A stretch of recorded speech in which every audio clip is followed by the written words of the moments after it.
All right, guys, we're here at our first call of the day.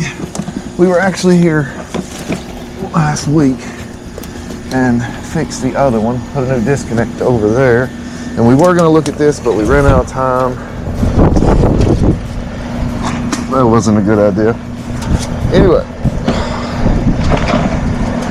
I can physically hear the compressor running. They're claiming, the call is non-cooling.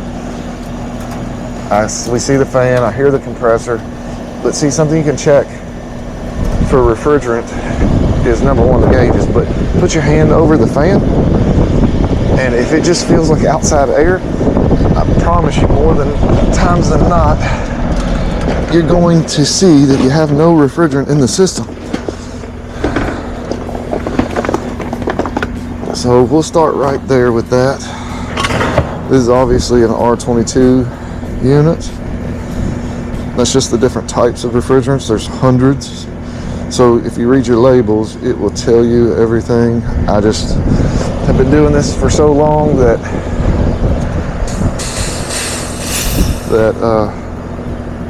you can just tell by looking at them at the years and things.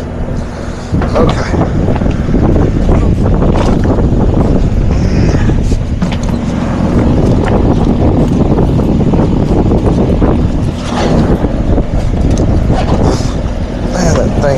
So long, it's got all that stuff all over it. Keeps going in my eyeballs. So down here you'll see our service ports.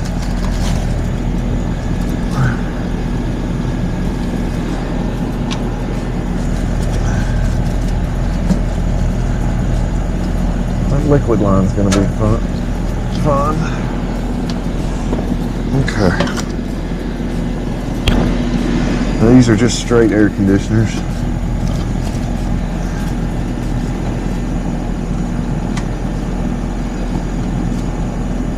Being the heat with a furnace, but this outdoor part and the coil gives them their air conditioning.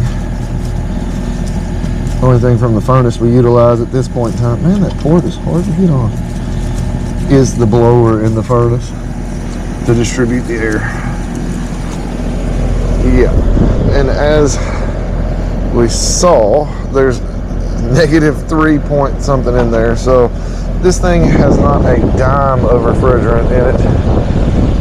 So, next thing is, that was a loud bang, whatever that was. I don't know if it picks up on camera or not, but it was. But anyway, the next thing is, where does it go? This is a closed system. I always tell people, like in the refrigerator, how often do you have to put refrigerant in that? They all have the same answer. Well, I don't. So if you are having to put refrigerant in there, where did it go?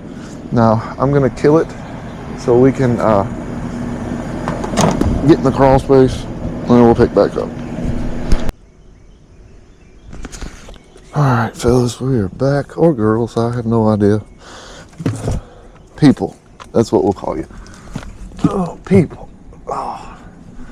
Well, it's right there as you first come in, but the dummies put, you have to, I just don't know what people think sometimes when they install stuff.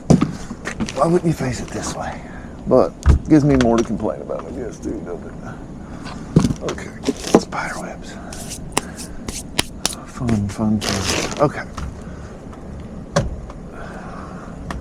Clear all this up off our heads for a minute.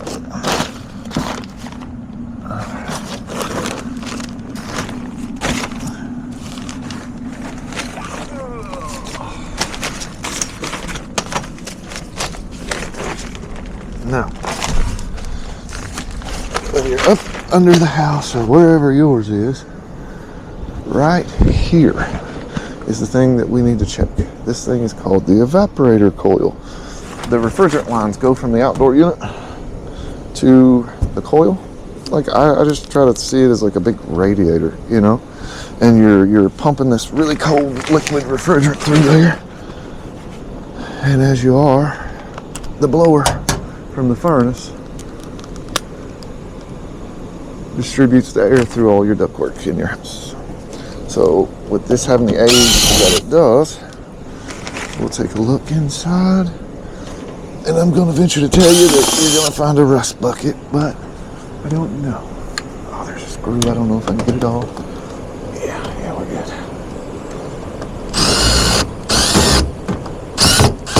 Okay.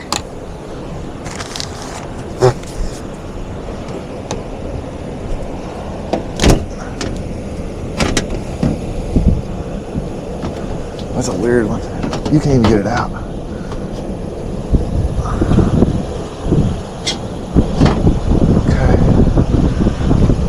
Do is you can't get this door off. No way to.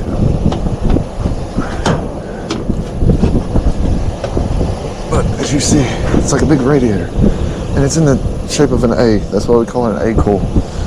But it's an evaporator coil, and this is what gets so cold it sweats. And we all know what moisture does to metal over the years. It open that. There you go. So we just want to take a visual, see what it looks like. Wow. Why did it? Man, these new phones, they're so sensitive.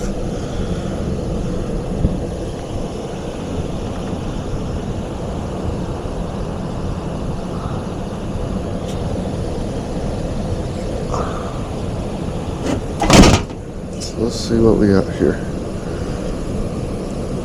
Lo and behold, rust. Now, that doesn't mean leaking always. Okay, I'm just guessing. Now, one could take an electronic leak detector and go over this coil.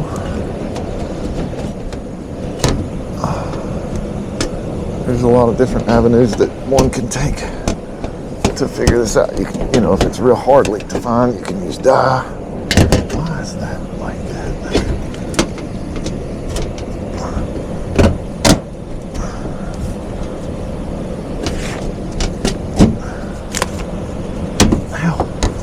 My fingers.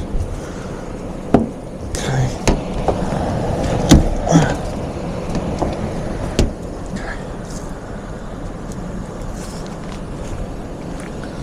But I think this system's at the point of no return. I don't see it being worth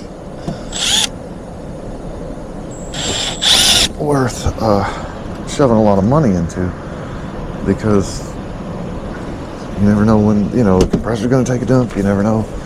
There's a lot of I don't knows here. So we'll see if they want to fill the system with refrigerant. If so, then, because I have no history with this system. So if they do want us to do that, then we'll throw some refrigerant in and see what happens. They had a guy a long time ago, they said, come out. I think this is a 99 model. So, it's 27 years old. That's why I'm saying that it's not worth spending any money on. Okay, so what I'm going to do from here, I'm going to go talk to the homeowner, see what they want me to do, and then we will get back with you.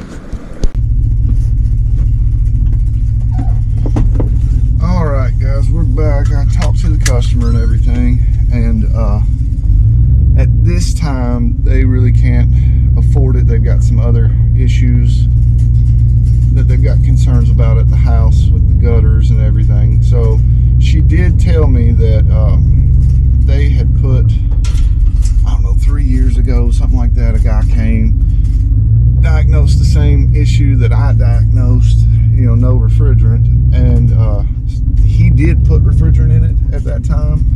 She said it lasted 4 days. So there is, in our opinion, no reason to waste these people's money for 4 days of cooling. But what we'll do, we get free estimates, so we will give her and her husband an estimate on replacement. And because she says after the gutters get done, they save up a little bit more money, they'll call us back, and that's fine. That happens. So that's it on this one. Next, we are going to go change a compressor out that we diagnosed on a Geo, and man, it's gonna be fun. Stay tuned.